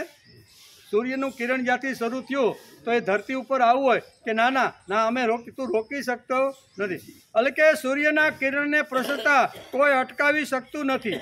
તેમ વીર અભિમન્યુને ચક્રવ્યૂહના એક પછી એક મોરચે આગળ જવામાં કોઈ અટકાવી શક્યું નથી. હાથીની હરોળમાં જેમ સિંહ કૂદી પડે એમ બધા જ આવી રીતના 7 કોઠાની અંદર સિંહ જેવો અભિમન્યુ કૂદી પડી અને એક એક કોઠાને ખલાસ કરતો જાય છે. બધા મહારથીઓ વિચારવા લાગ્યા કે કોઈ પણ યુક્તિથી અભિમન્યુને મારવામાં ન આવે તો કૌરવ સૈન્ય સંપૂર્ણ સાંજ સુધીમાં નાશ કરી, સાંજ સુધીમાં જો આને મારવામાં ન આવે ને તો આપણું સૈન્ય 100% ખલાસ થઈ જશે. દ્રોણ બોલે છે કે જ્યાં સુધી અભિમન્યુના હાથમાં ધનુષ્ય બાણ અને રથ બેસે ત્યાં સુધી કૌરવ પક્ષનો એક પણ યોદ્ધો એની સામે લડી શકવાનો નથી. કોણ બોલે છે? દ્રોણ કહે છે કે જ્યાં સુધી એના પાસે રથ છે અને જ્યાં સુધી એના હાથમાં બાણ છે, આ 2 મહાન આવી રીતના હથિયારો એની પાસે છે ને ત્યાં સુધી કૌરવ સૈન્યનું કાંઈ બગાડી શકવાના નથી. આમ દ્રોણ બોલે છે. દ્રોણાચાર્યને લાગ્યું થઈ જશે, હાહાકાર મચાવી દીધો. એક સાથે એક એટલે કે યુદ્ધ કરવાનું આ નિયમો જે કૌરવોએ નેવે મૂકી કપટ કરીને અભિમન્યુને કેવી રીતે મારવો તેનો તખ્તો ગોઠવા. હવે આ નિયમો જે પિતામહ ભીષ્મ જે બનાવ્યા છે ને એને હવે આપણે બધાએ ભેગા મળીને નેવા ઉપર મૂકી દેવા. કેવા? આ એકલા હાથે મરે એમ નથી, અને હાથે હાથ જો આપણે ભેગા થઈને એના ઉપર જો હુમલો કરીને તો જ આ બહાદુર બાળક મૃત્યુને ભેટશે. એમ એક સાથે એક યુદ્ધ કરવાના આ નિયમો કરવો નેવે મૂકી કપટ કરીને અભિમન્યુને મારવાનો તખ્તો ગોઠવ્યો છે. અપેક્ષા રહિત પ્રેમ અને અપેક્ષા રહિત કામ આજે પણ લડવાનું છે. આપણા વગર ભગવાનનું શું અટકી જવાનું છે? આપણા વગર કાંઈ અટકવાનું નથી. આપણા વગર કાંઈ અટકવાનું નથી. એટલે કે ઘણી બધી વાતો છે. અભિમન્યુ 7 મહારથીઓને ઘાયલ થઈ મૃત્યુને ભેટે છે. એકલા હાથે આ યોદ્ધાઓ સાથે ટક્યો છે તે છે સૌભદ્ર અભિમન્યુ. તેથી દુર્યોધન અહીંયા શું કહે છે? સૌભદ્રો દ્રૌપદેયા ચ સર્વ એવ મહારથા. અહીંયા અત્યારે યુદ્ધના મેદાનની અંદર સૌભદ્રનો પુત્ર અભિમન્યુ ઊભો છે અને એની સાથે દ્રૌપદીના 5 પુત્રો પણ અહીંયા મહારથીઓ ઊભા છે. અભિમન્યુનું વર્ણન આચાર્ય પાસે દુર્યોધન કહે છે. અભિમન્યુ એટલો બળવાન પરાક્રમી યોદ્ધો છે જેની સામે દ્રોણાચાર્ય બાળક બની ગયા છે. પ્રથમ અધ્યાયના 6 શ્લોકમાં દુર્યોધન બોલે છે કે જેમ સૌભદ્રો બોલે છે તેમ દ્રૌપદો પણ બોલે છે. સૌભદ્રો જેમ બોલ્યા એમ શું બોલે છે? દ્રૌપદો એટલે દ્રૌપદીના 5 પુત્રો પણ યુદ્ધની અંદર આવીને અત્યારે આપણી સામે ઊભા છે એમ અત્યારે મામકા આચાર્યને આ પ્રમાણે કહે છે. હવે એનો અર્થ યુધિષ્ઠિર, ભીમ, અર્જુન, નકુલ અને સહદેવ આ પાંચેય દ્વારા દ્રૌપદીના ગર્ભથી અનુક્રમે પ્રતિધ્વનિ, સૂતસોમ, સૂતકર્મા, શતાનિક અને શ્રુતસેન જન્મ્યા હતા. દ્રૌપદીના જે 5 પુત્રો છે એમાં યુધિષ્ઠિરના જે બાળકનું નામ હતું પ્રતિધન્યુ, ભીમના પુત્રનું નામ હતું સૂતસોમ, અર્જુનના પુત્રનું નામ હતું શ્રુતકર્મા અને નકુલના પુત્રનું નામ હતું શતાનિક અને સહદેવના પુત્રનું નામ હતું શ્રુતસેન. આ 5 અહીંયા દ્રૌપદીના જે પુત્રો છે ને એ પુત્રો પણ આપણી સામે આવીને ઊભા છે. આમ પ્રતિવિંધ્ય, સૂતસોમ, શ્રુતકર્મા, શતાનિક, શ્રુતસેન જન્મા છે. આ પાંચેયને આપ જોઈ લો એમ આચાર્યને અત્યારે દુર્યોધન કે આ પાંચેયને જોઈ લો કે આપણી સામે યુદ્ધ કરવા માટે આવ્યા છે. દ્રૌપદીએ ભરી સભામાં મારી હાંસી ઉડાવીને મારા હૃદયને બાળ્યું હતું. એના જ આ 5 પુત્રો છે. જે વખતે કેવો યજ્ઞ કર્યો હતો, રાજસુ યજ્ઞ કર્યો અને એમાં જેમ દ્રૌપદીએ મેણું માર્યું ને કે આંધળાના બધા એનું યાદ કરાવે છે કે મને આવી રીતનો સભાની અંદર મારી હાંસી ઉડાવી અને મને કીધું હતું કે આંધળાના બધા આંધળા, બરોબર ને, કે ઉડાવીને મારા હૃદયને બાળ્યું હતું. એના જ આ પુત્રો છે. પુત્રોને યુદ્ધમાં મારીને આપ તેનો બદલો વાળો. એમ આ બદલો તમારે વાળવાનો છે. પછી સર્વ એવ મહારથા, આ બધા જ મહારથીઓ છે જેઓ શાસ્ત્ર અને શસ્ત્ર વિદ્યા બંનેમાં પ્રવીણ છે અને યુદ્ધમાં એકલા જ એક સાથે 10,000 ધનુર્ધારી યોદ્ધાઓનું સંચાલન કરી શકે એવા વીર પુરુષને મહારથી કહે છે. એવા ઘણા જ મહારથીઓ પાંડવ સેનામાં આવીને ઊભા છે એમ મામકા અત્યારે આચાર્ય પાસે આવીને આ પ્રમાણે કહે છે. દ્રોણાચાર્યના મનમાં પાંડવો પ્રત્યે દ્વેષ પેદા કરવા માટે અને યુદ્ધ માટે ઉત્સાહ આપવા માટે દુર્યોધને પાંડવ સેનાની વિશેષતા બતાવી. પહેલેથી આપણે શરૂઆત કરીને ભીમાર્જુન સમાયુદ્ધી ત્યાંથી શરૂઆત કરી કે આ સેનાની અંદર કેટલા ભીમ ને અર્જુન જેવા છે, એમાંથી દ્રુપદ અને બધાના નામ લઈને કીધું. એટલે અહીંયાનું વર્ણન કરે છે કે આ બધું વર્ણન અત્યારે મામકા આચાર્યની સામે કરે છે કે પાંડવ પક્ષની અંદર આટલા મોટા યોદ્ધાઓ છે. દુર્યોધનના મનમાં વિચાર આવ્યો કે દ્રોણાચાર્ય પાંડવોના પક્ષપાતી છે જ, આથી તેઓ પાંડવ સેનાનું મહત્વ સંભળાવીને કહે છે કે પાંડવોથી ચેતતા રહેવું જોઈએ. આ બધા જે છે ને એ બધા આપણી સામે આવીને ઊભા છે. જો પાંડવની સેનામાં આટલી વિશેષતા છે તો એમની સાથે તું સંધિ કેમ કરી લેતો નથી? આમ દ્રોણાચાર્ય કહેવા માગે છે પણ એ જ પહેલાં એ બોલી જાય છે. દ્રોણાચાર્યને કહે છે કે આટલા યોદ્ધાઓ આપણા યુદ્ધભૂમિમાં આપણા કૌરવ પક્ષની સામે લડવા માટે આવા ઊભા. ત્યારે દ્રોણાચાર્યના મનમાં એમ થાય છે કે આટલા મહારથી, આટલા તેજસ્વી, આટલા દિવ્ય, ધર્મ પ્રિય અને ધર્મ ઉપર ચાલનારા જો યોદ્ધા હોય તો તું અત્યારે સંધિ કરી કેમ? તું એને જે કાંઈ રાજ્ય છે ને એ પાછું કેમ આપી દેતો? આમ દ્રોણાચાર્ય બોલવાની તૈયારી કરે છે ત્યાં ફરીથી દુર્યોધન કહે છે કે આની સેનામાં આટલા યોદ્ધા છે એટલું વર્ણન તો મેં તમને કર્યું, પણ એના કરતાં વિશેષ આપણી સેનામાં કેટલા મોટા મહારથીઓ છે ને એનું વર્ણન તમે સાંભળો. એમ કરીને આ શ્લોકનો પૂરો કરે છે અને 7મા શ્લોકમાં વળાંક લે છે પાછો. કયો આ બધું પૂરું થઈને 7મા શ્લોકની અંદર અહીંયા વેદવ્યાસ વળાંક આપે છે અને યુધિષ્ઠિરને પછી કહે છે કે પોતાની સેનાની વિશેષતા બતાવે છે. શું કહે છે? હવે આપણી સેનાની કેટલી વિશેષતા છે, આપણા સેનામાં કોણ યોદ્ધાઓ છે, કેટલા મહારથીઓ છે એનું વર્ણન કરે છે. પણ એનો વિચાર આપણે આવતીકાલે એ 7મો શ્લોક છે. કેવો? અસ્માકં તુ વિશિષ્ટાયે તાની બોધ દ્વિજોતમ નાયકા મમ સૈન્યસ્ય સંજ્ઞાત તાન બ્રવીણ. આમ કરીને આપણી સેનામાં કેટલા કેટલા યોદ્ધાઓ પણ છે એનું વર્ણન અત્યારે મામકા આચાર્યને કરે છે. જેમ